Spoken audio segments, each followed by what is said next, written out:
A'udzubillahiminasyaitonirrajim. Bismillahirrahmanirrahim. Assalamualaikum warahmatullahi wabarakatuh.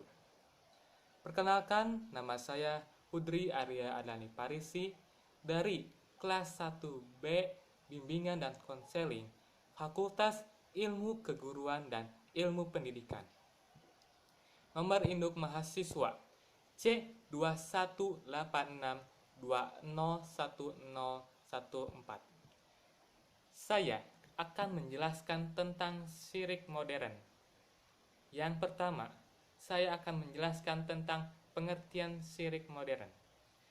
Syirik di zaman modern yaitu menyekutukan Allah SWT tanpa terasa dan disadari. Namun, banyak yang melakukannya secara terang-terangan, dan hal itu dilakukan oleh umat agama Islam sendiri, sebagaimana dijelaskan oleh Allah dalam Al-Quran bahwa perbuatan syirik itu tidak diampuni oleh Allah. Allah SWT berfirman, sesungguhnya Allah tidak akan mengampuni dosa syirik dan Dia mengampuni segala dosa yang lain. Selain syirik itu, bagi siapa yang dikehendakinya, barang siapa yang mempersekutukan Allah, maka sesungguhnya ia telah berbuat dosa yang besar. Selanjutnya, ada bentuk-bentuk syirik di zaman modern. Yang pertama, menganggap yang menyembuhkan penyakit itu adalah dokter, tabib, atau obat-obatan yang diminum. Padahal, dokter, tabib, atau obat-obatan yang diminum adalah fasihila atau sarana saja. Nah, yang menyembuhkan itu adalah Allah SWT saja. Sebagaimana dalam firman-Nya, dan apabila aku sakit, dialah yang menyembuhkanku. Quran Surat Asy-Syura ayat 80.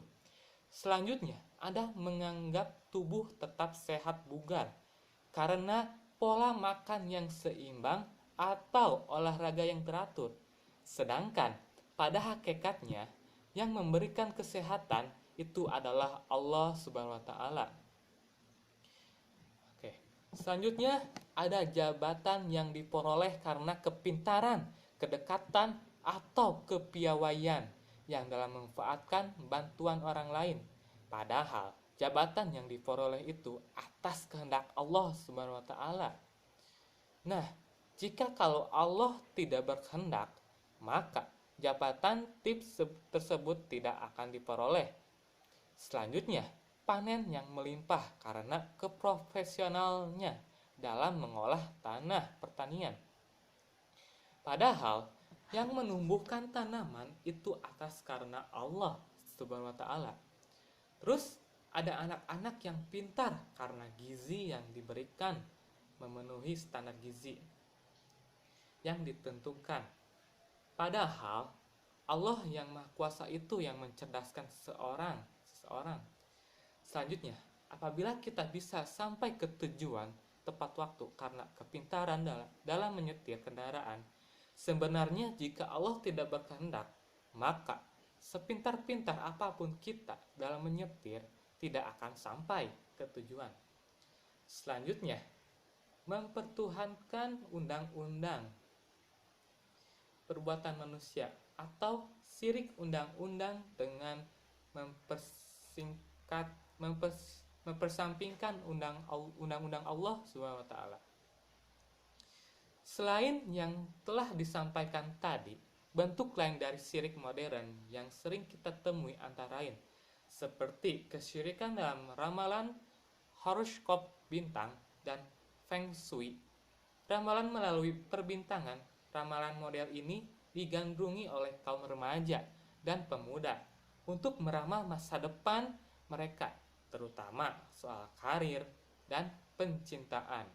Padahal fenomena ramalan bintang berasal dari tradisi meteorologi Yunani yang menuhankan dewi-dewi mereka yang berwujud bintang-bintang. Demikian pula ramalan alam, feng shui, yang mengkaitkan kondisi rumah dengan nasib seseorang di masa yang mendatang. Sebagai seorang muslim, Perbuatan seperti ini tidak boleh dilakukan karena yang mengatur rezeki, nasib, jodoh dan maut adalah Allah Subhanahu wa taala. Selanjutnya, ada penayangan film horor yang merusak keimanan. Fenomena ini yaitu kesyirikan di layar televisi yang menayangkan sejumlah acara film horor yang berbau mistis. Berbagai film horor itu kebanyakan mengisahkan tentang para hantu yang menakut-nakuti dan mineral manusia. Nah, ini merupakan pembodohan sekaligus kesesatan yang ada di tengah-tengah masyarakat. Padahal setiap orang mati tidak mungkin bangkit kembali dan mereka disibukkan dengan urusan besar di dalam alam kubur. Nah, selanjutnya cara menanggulangi syirik pada masa-masa modern. Yang pertama, dengan memperdalam keimanan kita kepada Allah dan Rasul-Nya, serta ajaran agama Allah yaitu Islam sebagaimana yang disabdakan oleh Rasulullah Shallallahu Alaihi Wasallam, yang artinya barang siapa yang Allah kehendaki padanya kebaikan, maka Allah Subhanahu wa taala akan memahamkannya di dalam perkara agama. Hadis riwayat Bukhari dan Muslim. Dari hadis ini menjelaskan bahwa kunci untuk mendapatkan kebaikan agama adalah mempelajari ilmu agama dan ilmu yang berpaling pokok, ialah tauhid. Yang kedua, banyak mengingat Allah, berzikir merupakan cara mengagungkan nama Allah, mensucikan dan mengesahkannya. Dengan banyak berzikir dapat menghilangkan keraguan akan keesaan Allah Subhanahu wa taala.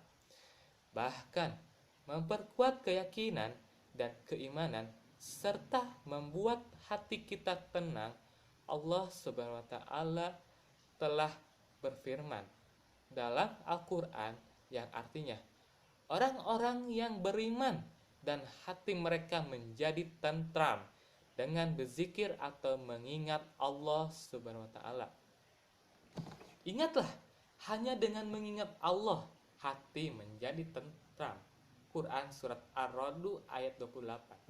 Selanjutnya, meyakini bahwa tidak ada ketakutan dan kekuasaan yang lebih besar dibandingkan dengan kekuasaan dan kekuatan Allah Subhanahu wa taala. Kemudian, yang keempat, terbiasa dengan kerja keras dan berdoa kepada Allah Subhanahu wa taala. Setiap pekerjaan yang kita lakukan dan mengharapkan hasil yang terbaik hanya kepada Allah Subhanahu wa taala. Karena kesuksesan tidak dapat diperoleh secara instan dengan melakukan cara-cara yang melanggar syariat Islam, seperti mempelajari ilmu pesugihan, ilmu pelet, dan sebagainya. Kemudian, cara yang terakhir dapat dilakukan dengan cara ikhlas dalam melakukan amal kebaikan, perbuatan ibadah yang disertai dengan riya, termasuk syirik perbuatan baik yang dilakukan dengan riya. Amal perbuatan tersebut sia-sia karena tidak bernilai di hadapan Allah Subhanahu wa taala. Agar terhindar dari perbuatan riya ini, maka setiap melakukan amal baik hendaklah dilakukan dengan penuh keikhlasan atau ridho, hanya mengharap keriduan Allah Subhanahu wa taala semata. Kemudian, menghancurkan seluruh amal firman Allah Ta'ala yang terjemahannya sesungguhnya, jika engkau berbuat syirik, niscaya hapuslah amalmu dan benar-benar engkau termasuk orang yang rugi. Quran surat Az-Zumar ayat 65. Kekal di dalam neraka. Firman Allah Ta'ala yang sesungguhnya orang kafir, yakni ahli kitab dan orang-orang musyrik, akan masuk ke neraka jahanam. Mereka kekal di dalamnya. Mereka itu adalah seburuk-buruknya makhluk. Quran surat Al-Bayyinah ayat 6. Pelakunya diharapkan masuk surga, firman Allah Ta'ala. Sesungguhnya barang siapa menyekutukan Allah, maka pasti Allah mengharamkan jannah baginya dan tempatnya adalah neraka. Dan tiada bagi orang-orang zalim itu seorang penolong pun. Quran Surat Al-Maidah ayat 72.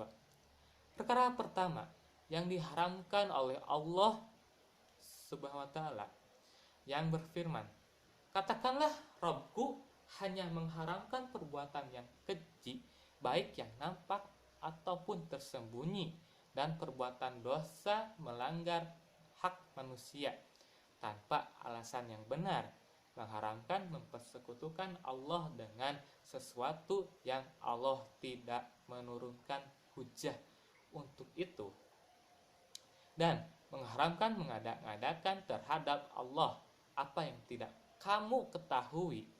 Quran Surat Al-A'raf ayat 33. Sulit menerima kebenaran. Firman Allah Subhanahu wa taala telah mengunci hati dan pendengaran mereka. Penglihatan mereka telah tertutup dan mereka akan mendapat azab yang berat. Quran Surat Al-Baqarah ayat 7. Hati orang-orang syirik tertutup untuk menerima kebenaran yang datangnya dari Allah Subhanahu wa taala dan Rasul sallallahu alaihi wasallam. Menurut Ibnu Jarir, ketertutupan hati orang syirik itu lantaran dari sifat kesombongan dan penentangannya terhadap kebenaran yang disampaikan kepadanya. Orang-orang syirik yang mendustakan ayat-ayat Allah diberi peringatan atau tidak sama saja bagi mereka, karena hati mereka buta, munculnya perasaan bimbang dan ragu. Firman Allah Subhanahu wa taala, dalam hati mereka ada penyakit, lalu Allah menambahkan penyakitnya itu dan mereka mendapatkan azab yang pedih karena mereka berdusta. Quran Surat Al-Baqarah ayat 10. Menurut pendapat Ibnu Abbas, penyakit hati orang syirik adalah perasaan bimbang dan ragu, kegoncangan batin. Seperti inilah yang menjadikan mereka merasa gelisah hatinya, tidak pernah tenang. Mereka tidak puas dengan harta jabatan yang mereka miliki. Amalan dan harta yang dinafkahkannya sia-sia. Harta yang dinafkahkan orang-orang musyrik adalah sia-sia, tidak diberi pahala oleh Allah Subhanahu wa taala. Apa yang dimilikinya tidak dapat digunakan untuk menembus siksa di akhirat kelak, sebagaimana firman Allah Subhanahu wa taala, perumpamaan hartanya mereka infakkan di dalam kehidupan di dunia ini. Ibaratkan angin yang mengandung hawa sangat dingin yang menimpa tanaman milik suatu kaum yang menzolimi dirinya sendiri, lalu angin itu merusaknya. Allah tidak menzolimi mereka, tetapi mereka yang menzolimi dirinya sendiri. Quran Surat Al-Imran ayat 117.